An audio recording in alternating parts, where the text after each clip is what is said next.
மியூசிக்கலா இது பெட்டரா இருக்கும்ன்ற ஐடியாலேருந்து அவர் வரா மாதிரி எனக்கு தெரியல.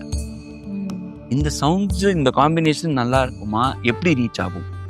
ஃபார் எக்ஸாம்பிள் இந்த சேஃப் சாயில்ல என்னெல்லாமோ வெரைட்டியா நாங்க வி பிரசன்டட், இந்த மாதிரி பண்ணலாமா, இந்த மாதிரி பண்ணலாமா. கடைசியில அவர் வந்து என்ன சொன்னா, சிம்பிளா இருக்கணும், இதுவா இருக்கணும். ஸோ அந்த லேல லேலே வந்து நம்ம வந்து அந்த லீலாம் போது the tune came up on stage.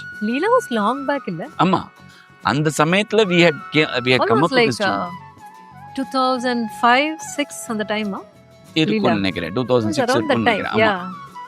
So அப்பவே அந்த டியூன் வந்துருச்சா? ஆமா, அது வந்து சும்மா ஜாம் பண்ணிட்டு இருக்கும்போது வந்த ஒரு tune. I was playing this tune. லேல் லேல் டியூன். ஆமா. ஆமா, ஃப்ளூட்ல. சத்குரு லேல லேன்னு ஆரம்பிச்சாங்க. எல்லாரும் லேல லேன்னு பாடிட்டு இருந்தாங்க அப்போ அந்த சமயத்துல. ஆனா வெளியே வரல. அது பெருசா ஒரு சாங்கா நாங்க ரிலீஸ் பண்ணல. It was a jamming. நிறைய எவ்வளவோ ஜாமிங் பண்ணிருக்கோம். அதுல ஒன் ஆஃப் தோஸ் திங்ஸ் இது. அவர் சொன்னார், அதவே நம்ம போட்டுடலாம், that will go ன்றது. and see how it reached. Suggest பண்ணீங்களா? of the many tunes நீங்க தான் அந்த லேலே லேலே பண்ணலாம்னு சொல்லி சொன்னீங்களா? இல்ல அவருக்கே ஞாபகம்? அவர் சொன்னார். somewhere he remembered this tune. Yeah.